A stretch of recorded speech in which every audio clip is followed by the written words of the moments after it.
Oi, gente! Bem-vindos à minha primeira aula experimental online, né? Para quem sabe e me conhece, esse é um desafio. Mas estamos aqui até com música ambiente, ó. Ai, gente, tô adorando. Acho que é isso. Vou seguir assim com a minha vida. Bom, se eu me empenhei aqui desse lado, eu espero, conto e acredito que vocês vão se empenhar aí desse outro lado. E como que significa, como que é esse empenho aí de vocês do outro lado? É pegando um caderninho lindo, pegando uma canetinha maravilhosa e anotando essas dicas e informações que eu vou dar para vocês. Porque o que é mais importante? A gente não contar que a gente assistindo uma vez e não anotando nada, a gente vai lembrar de tudo o que é dado. Isso é uma mentira, porque né, o cérebro seleciona e vai lembrar apenas algumas informações nossas, tá? Então é isso. Hoje a gente começa com a base da base da base da base, que é como que o teatro surgiu na sociedade, tá? Então, principalmente na sociedade ocidental, a gente não vai falar da sociedade oriental, a gente vai comentar mais sobre a sociedade ocidental. A oriental, um dia a gente fala mais sobre ela.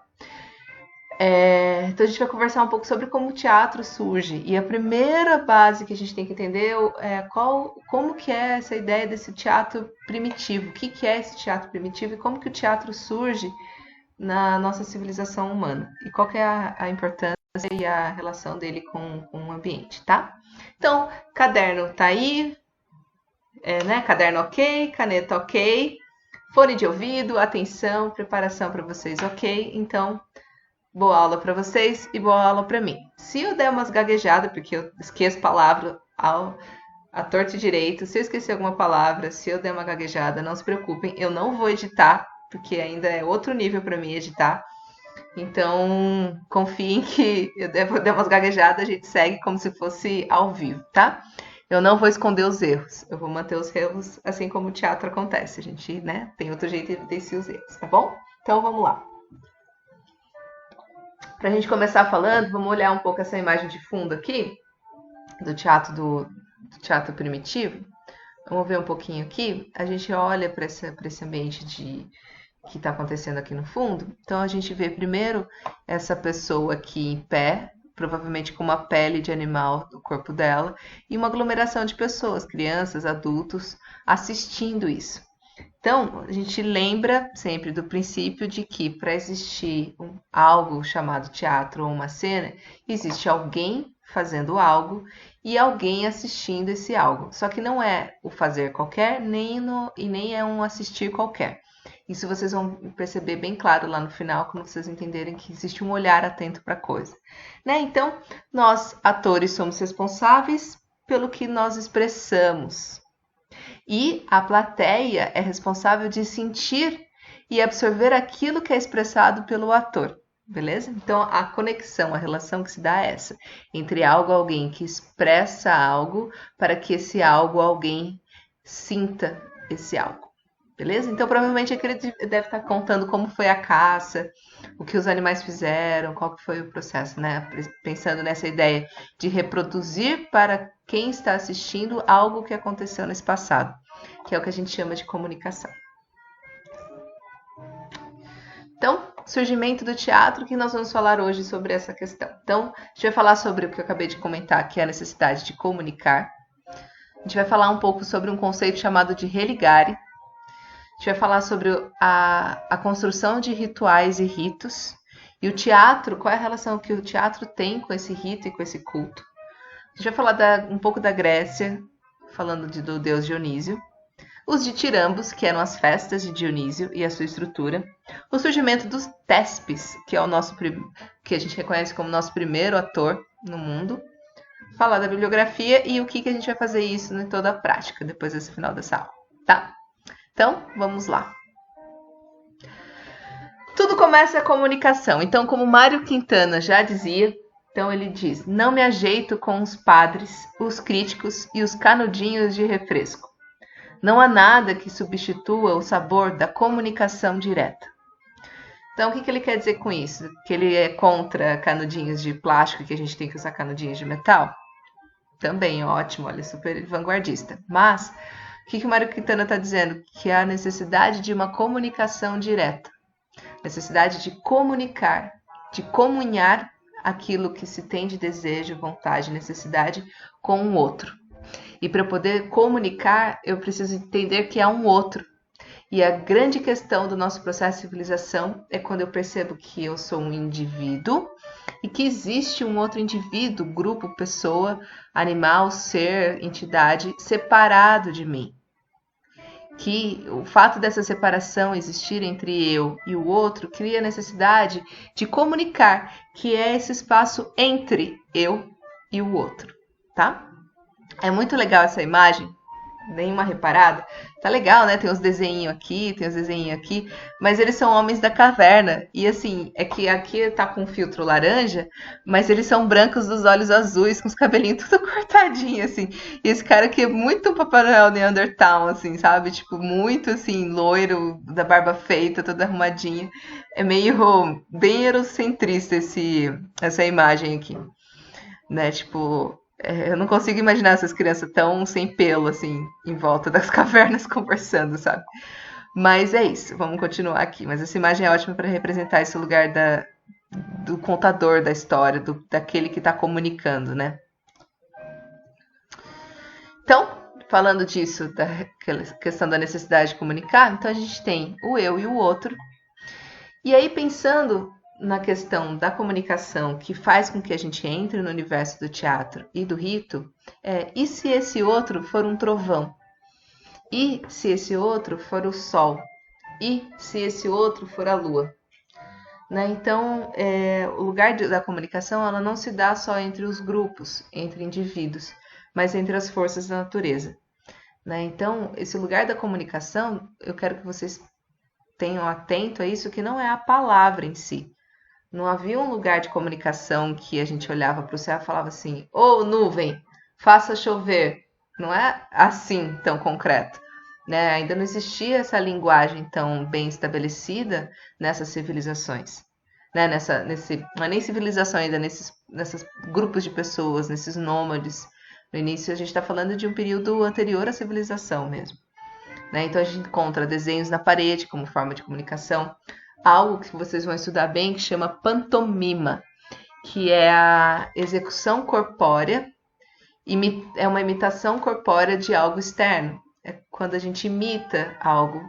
Então a gente imita um animal, a gente imita os barulhos do trovão, a gente imita a chuva caindo, a gente imita o sol. Então, a pantomima, tá?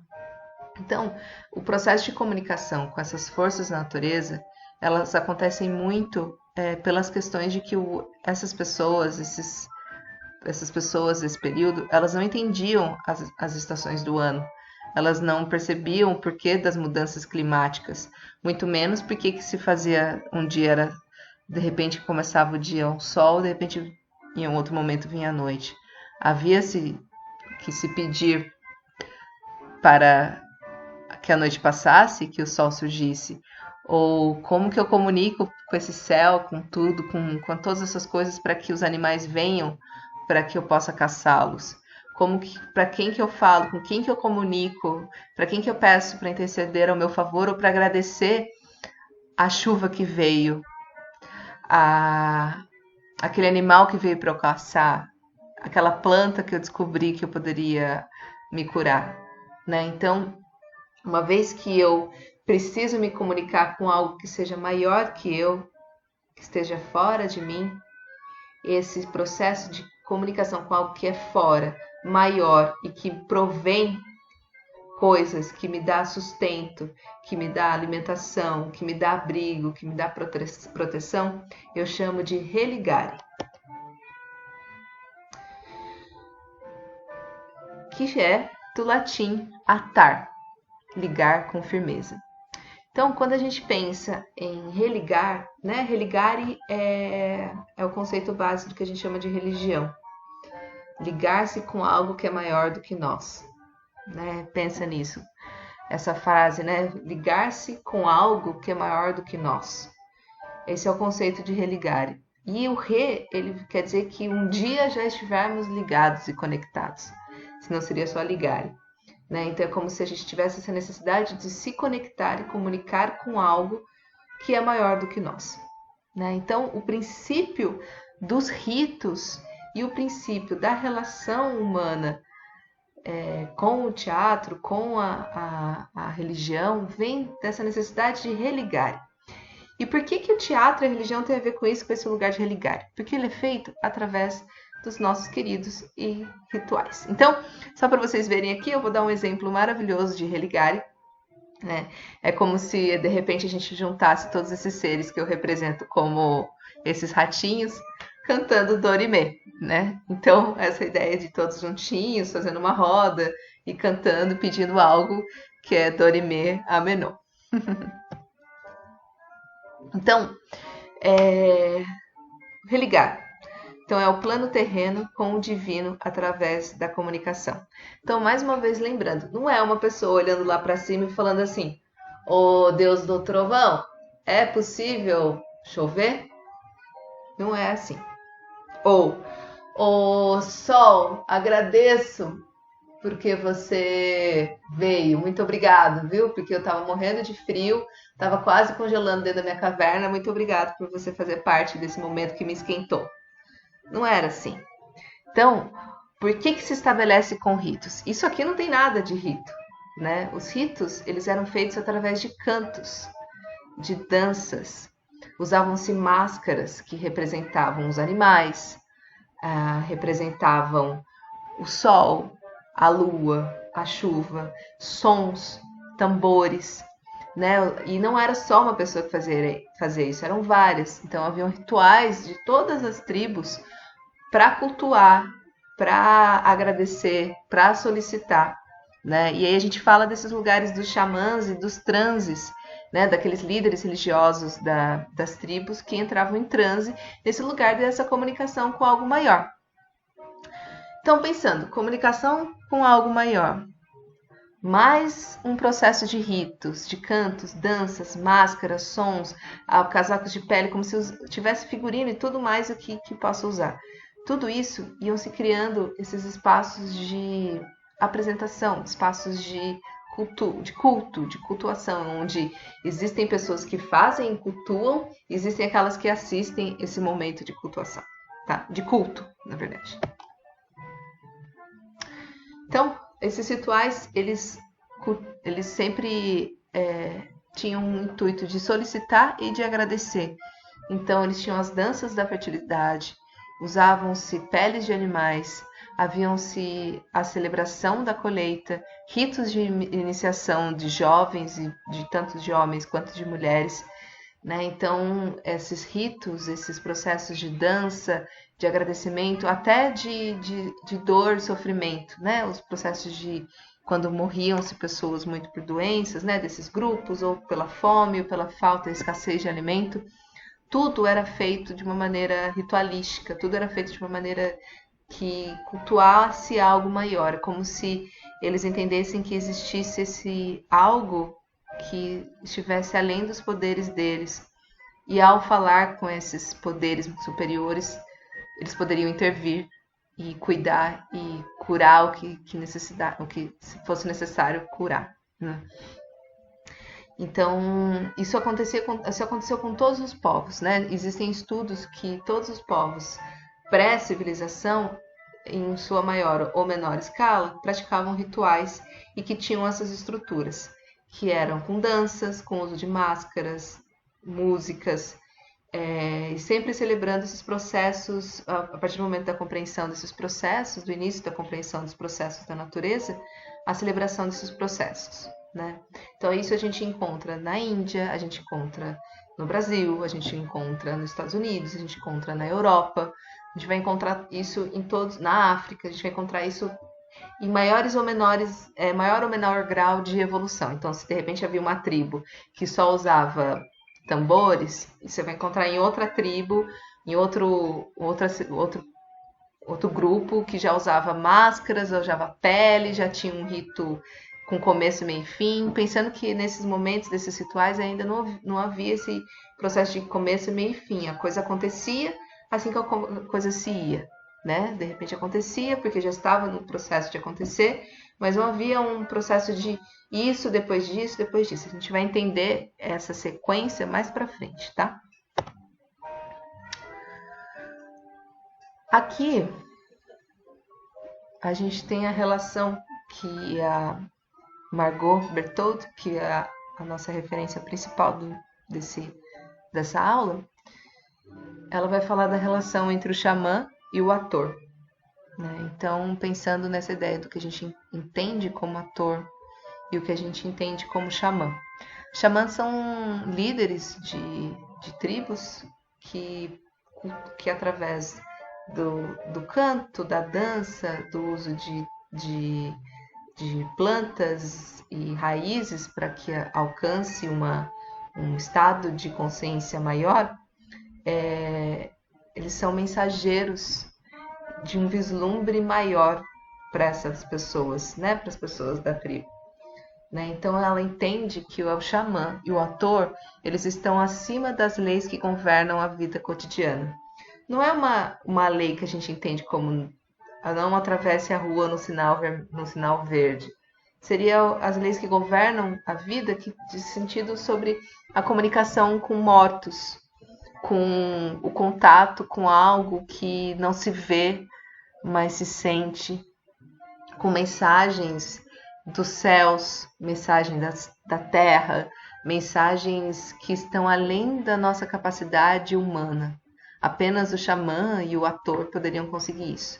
Né? Então é como se tanto o xamã como o ator não fossem a pessoa que em si mas é a pessoa que é a mediadora entre essas energias. É como se ela fosse o canal de comunicação entre esses elementos invisíveis e materiais e o público e os espectadores e a população, né, as pessoas que estão em volta e que assistem. Né? Então, ele é como se fosse esse meinho das coisas que acontecem. Então, para que um xamã possa ser um xamã e que um ator possa ser um ator, existe a necessidade da presença desse espectador /tribo para que ele possa receber a mensagem. Se ele é o mediador de uma mensagem, alguém é o receptor dessa mensagem. Nem o xamã, nem o autor são receptores da mensagem. Eles apenas transmitem. E o processo para um xamã chegar a receber as informações e de um ator chegar a receber as informações que ele precisa para poder interpretar e criar, é necessário um processo de rito. Né? E, principalmente, o xamã, nesse período, ele vai personificar os poderes da natureza. Né? Então, ele vai ser o animal mais forte. Ele vai personificar o sol e vai dar mensagens para essa tribo de que o sol chegará amanhã, que vai sair o sol. Ele vai personificar todas as árvores frutíferas. Ele vai personificar a lua, as estrelas. Né? Então aqui a gente já começa a entender algo que a gente vai nomear como sendo uma atitude do Tespes lá na Grécia. Aquele que personifica algo que não é ele. Entenderam? Ainda a gente está num processo que é cultuar algo que é externo, solicitar essa comunicação, e o xamã vai começar a trazer essa energia de que eu personifico esses poderes da natureza, eu personifico, eu trago para mim, para o meu corpo, a identidade do que é aquilo. Tá claro? Se não tiver claro, vocês vão ter um momento das perguntas de vocês e no nosso encontro online vocês vão poder tirar todas essas perguntas, todas as dúvidas que vocês tiverem, tá? Deixa eu beber uma aguinha porque eu tô aqui, ó, full time.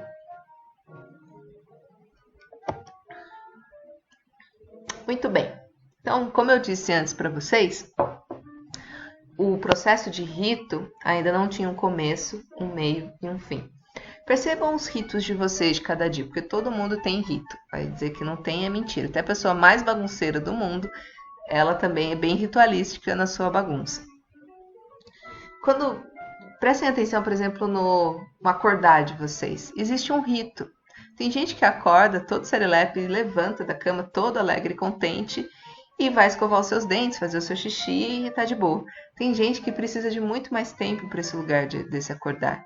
Então tem o acordar, tem o despertador, tem uma sequência de ações que vão levando. Então, a compreensão dessa sequência de ações que te levam a algo que é importante para você, que a gente chama desses ritos, né? E só através do processo da evolução da civilização e quando a civilização passa a dominar a agricultura, né? Ela para de ser nômade em busca de alimentação onde quer que ela esteja, né? Então acabou a alimentação aqui, ela vai para cá. Acabou a alimentação aqui, ela vem para cá. Então, quando essa civilização ela entende que ela pode chegar aqui, pegar sementes, plantar nesse lugar, criar animais nesse lugar, ela inaugura um espaço que a gente chama de permanência na Terra. Quando ela inaugura esse lugar de permanência na Terra, ela passa a celebrar os períodos de colheita e plantio desse lugar, né? Porque ela entende, ela se aprofunda na sazonalidade desse lugar.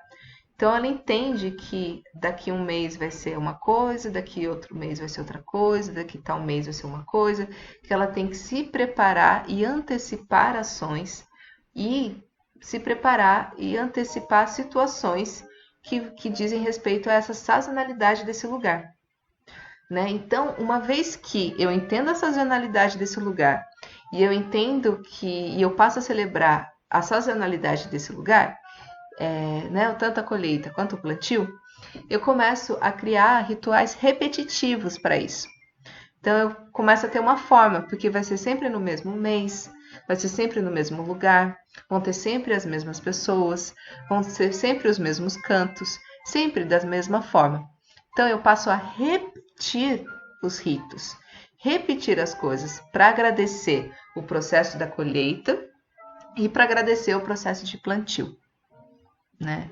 E mais para frente a gente vai entender que existem as celebrações que dizem respeito à primavera, nascimento, alegria, felicidade, fertilidade e alimentação. Opa, apertei errado aqui. E existem os ritos do período do outono e inverno, que é recolhimento. Sabe-se que muitos animais não vão sobreviver, que muitas pessoas talvez não sobrevivam. Então, esses ritos, eles passam a ser estabelecidos. Guardem essa informação aqui, que ela vai ser bem importante para vocês para um próximo momento, tá? Então, entendemos que a partir da agricultura, os rituais passam a ser repetitivos, tá? Aí, a gente chega no nosso maravilhoso mundo grego. Então, se a gente está na agricultura, a gente chega e começa a estabelecer um lugar nesse lugar, né? Estabelecer um povoado, esse povoado cresce, se estabelece como uma unidade de pessoas, né? Se estabelece como uma civilização, no caso da Grécia, como polis, né? Como uma sociedade hierarquizada, estruturada, tal. E no período grego, ao invés de a gente cultuar o deus do trovão, o deus do sol, o deus da lua, o deus da fertilidade da primavera, o deus de não sei o que, eles começam a misturar, a unificar esse algo que é imaterial com um corpo humano. Então ele pega aquilo que seria o deus da fertilidade, o deus da vida, o deus da vegetação, e eles corporificam, eles humanizam isso, associando aquilo que é de uma força maior, impalpável, colocam no lugar de humano. E aí coloca essa mistura, e essa mistura acontece nos lugares de deuses. E, né, então é uma cultura politeísta, eu não vou entrar em detalhes, porque todos vocês já estudaram e estudam sobre isso, né, até com mais apropriação do que eu sobre a história da Grécia, etc. O que nos cabe dizer aqui sobre o universo da Grécia é sobre o teatro, né? Então, quando eu pego algo que é impalpável e eu coloco num corpo de homem, né, um corpo humano, eu junto essas duas coisas e eu crio os deuses, que tem todo esse poder, mas também tem as dores e as sombras de um humano, as vontades humanas, né? E aí a gente vai falar especificamente de um deus, o deus mais babadeiro para o teatro. É aquele que a gente sempre pede ajuda, é aquele que a gente sempre agradece, que a gente fala até que é Evoé, né? Quando eu adoro gritar Evoé, porque Evoé quer dizer que a gente está agradecendo esse Deus bonitão, maravilhoso, chamado Dionísio, que é o deus do vinho, da vida exuberante, da procriação, da vegetação. Né? Os romanos vão mudar muitos nomes dos deuses gregos para os seus próprios nomes, e eles vão chamar de Baco. Né? Tanto que os gregos já usam como Baco quando eles vão falar das mulheres que participam das grandes festas de Dionísio como bacantes. Então esse cara aí que vocês estão vendo é o Dionísio e a sua alvinha e o seu copo de vinho. Né? Então havia-se uma cultuação gigante para esse deus, porque ele é o deus da procriação, ele é o deus da vida exuberante. Né? Então prestem atenção nessa versão desse senhor aqui em estátua. E tem uma outra versão de Dionísio barra Baco, que é esse moço aqui, né? Bem menos dionisíaco, né? Bem menos pomposo, né? Esse aqui provavelmente é um desenho já de Baco na época romana, né? Ele mais humanizado do que esse aqui, né? Logo percebe-se que esse aqui tá bem louco disso aqui que ele tá bebendo, né? E não tem outra versão de se mostrar Dionísio a não ser dessa forma, porque as festas de Dionísio, babadeiras, as festas de Dionísio deixavam os nossos carnavais no chinelo. Era muita bebida, era muito canto, era muito ritos, era assim, como era o deus da fertilidade, por que será, né? Que era o deus da fertilidade. Então as pessoas aproveitavam nessa época para serem filhos de Dionísio. Então, depois de 9 meses, nasciam muitos filhos de Dionísio nesse período. Né? Então, essas festas maravilhosas que eram para cultuar o deus Dionísio são chamadas de ditirambo. Né? Então, é uma celebração que durava vários dias e existiam 2 grandes personagens nessas festas. Ou você era um sátiro, que eram todos os homens, que eles usavam máscaras e chifres de bode, porque representava o falo, a grande potência da vida. É isso.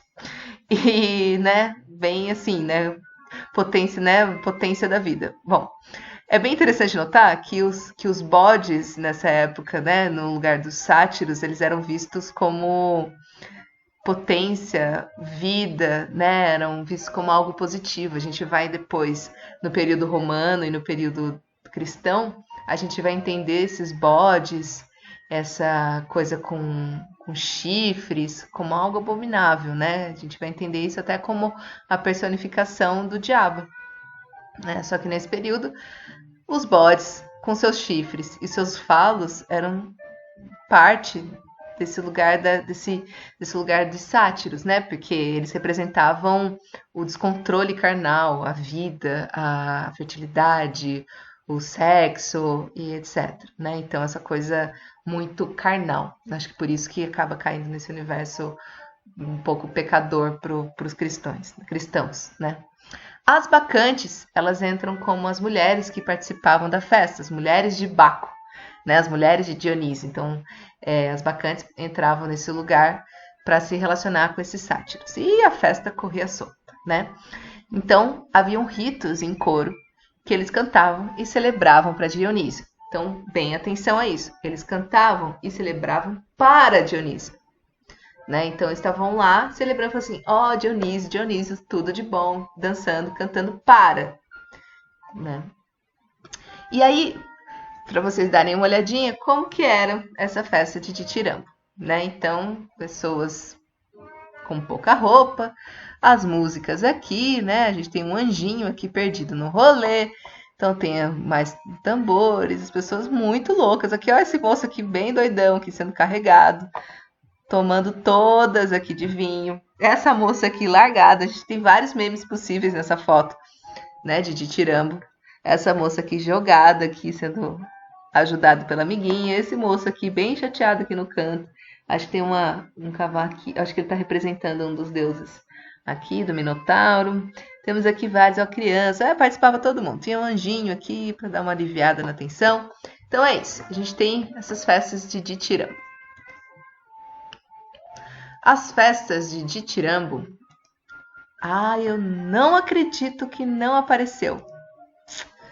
Ai. Bom, acabei de descobrir aqui e eu tinha passado. Tá aparecendo. Ufa, que bom. Ditirambo, vamos lá. Isso é aula que vocês já tiveram, hein? Coro e Corifeu. Quando eu digo que Coro e Corifeu surgiu na Grécia, eu não estou inventando. Então, como que existia? Então, se haviam grandes celebrações, grandes festas em relação a Dionísio. Como que acontecia? Juntava um grupo, uma galera, e ficava tocando e cantando feito louco em relação a Dionísio. E quem não estava nesse meinho do coro era chamado de plateia. Era aqueles que assistiam, aqueles que faziam. Então, existiam aqueles que faziam e existiam aqueles que assistiam.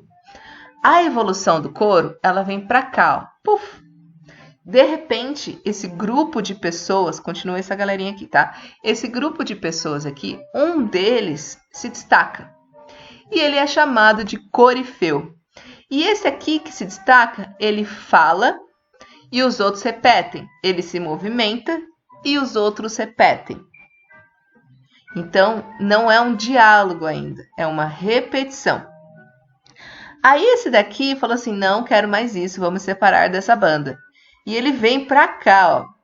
Ele vai para um plano maior.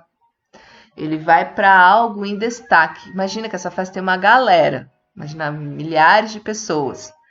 E aí, esse aqui, ele vai para um palco, um tablado, algo numa elevação maior. E aí, ele começa aqui um início de separação desse coro. Então, ele fala e esses repetem, continua nesse lugar. Apesar de estar mais distanciado, ele ainda executa a ação para esses repetirem. Aí que acontece o babado. Esse aqui, um dia, foi Téspis. Esse cara aqui, com essa máscara aqui. Esse cara aqui reza a lenda, né? Vamos dizer, talvez essa pessoa nem tenha existido. Todo mundo começou a fazer isso ao mesmo tempo, né? Mas reza a lenda e vou contar essa lenda. Um dia essa pessoa, separada do coro, em vez de louvar a Dionísio, ele disse: da terra de Tebas venho eu, filho de Zeus. Eu sou Dionísio. Ou seja, ele passa a ser algo que ele não é. Téspis é o primeiro ator, porque ele convoca uma ação. O que ele vai fazer? Vou voltar aqui. Quando Téspis está aqui, nesse palco, ele comunica com o coro. Ele fala, ó, eu sou Dionísio. O coro vai responder, sim, você é Dionísio. É o primeiro diálogo. Antes, quando um fala e o outro repete, não é diálogo. Quando um fala A e o outro responde A mais 1, B mais 2, C mais 3, é um diálogo. Então, Téspis inaugura o processo de atuação, porque ele é aquele que interpreta. Ele se representa como sendo tal. Ele diz, eu sou Dionísio. Ele não fala, eu tenho Dionísio aqui comigo, ou ó grande Dionísio. Ele diz, eu sou Dionísio. E esse é o princípio básico do teatro, né? Quando a gente pensa em interpretação, atuação, representação, é completamente distante daquilo que a gente entende como sendo, de fato, o que é um processo de atuação. Eu não estou, né? Tipo assim, eu não estou representando a megera domada. Eu sou Catarina, a megera domada. Eu me torno, naquele instante, eu estou Catarina naquele instante para os palcos. Né? Então, Téspis, ele não quer dizer que ele entra num transe, que é a grande diferença de um xamã, que está num transe e ele representa a entidade da natureza num processo de transe. Ele se perde nesse lugar. Téspis, não. Ele é Dionísio, mas ele sabe que ele ainda é Téspis. Entendem a diferença? O xamã, lá atrás, ele se torna, ele vive a personificação do ser superior, que, por exemplo, o sol. Ele vive, ele no transe, ele se mistura e se perde naquele lugar. Já Téspis, ele se torna Dionísio como representação, né? Num processo de de entender que ele é Dionísio naquele momento, mas ele não deixa de ser Téspis. Ele não se deixa tomar por aquilo. Existe um lugar de consciência dele ainda, tá? Eu acho isso maravilhoso. Eu acho que se a gente entende essa história do Téspis, a gente entende muito sobre a atuação, assim. Aí, né, então, só pra gente pensar, esse lugar do Téspis, ele dá uma base muito importante pra gente desse lugar de atuação e o que vai acontecer a partir desse momento na Grécia, né? E aí, a partir disso, a Grécia estabelece um lugar para que Dionísio, para que essas celebrações de Dionísio, em que há um coro, um corifeu e uma pessoa separada desse coro e corifeu, que é Dionísio, um lugar para ser visto. Então, eles criam aquilo que a gente chama de teatron, que é um lugar de onde se vê, que é uma experiência intensa, envolvente e profunda.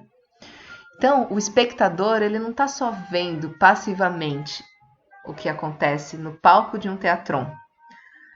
É um lugar onde se vê, mas é onde se vê uma experiência intensa, envolvente e profunda. Que é isso que a gente deseja em cada espetáculo que a gente vai, e é isso que a gente deseja a cada plateia quando a gente entra em cena como atores.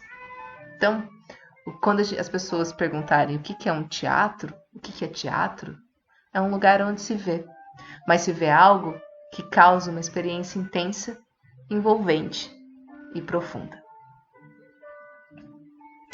Para finalizar essa aula, vou só apresentar para vocês a bibliografia da história mundial do teatro. Eu tenho o livro aqui, em algum lugar. Aqui, para vocês verem. Ai, eu sempre quis fazer isso. Ó, aqui, para vocês. História do Teatro Mundial, Margot Bertoldi. A gente vai acompanhar bastante esse. E esse outro aqui que é o Dicionário de Teatro, do Luiz Paulo Vasconcelos. Mas ele tá lá no estúdio, então não dá para tirar foto para vocês verem aqui, tá bom? Eu ia já explicar para vocês a nossa próxima aula, né, a atividade dessa aula, mas eu vou explicar para vocês num vídeo diretamente, tá bom? Pra gente encerrar esse, senão isso vai ficar muito longo.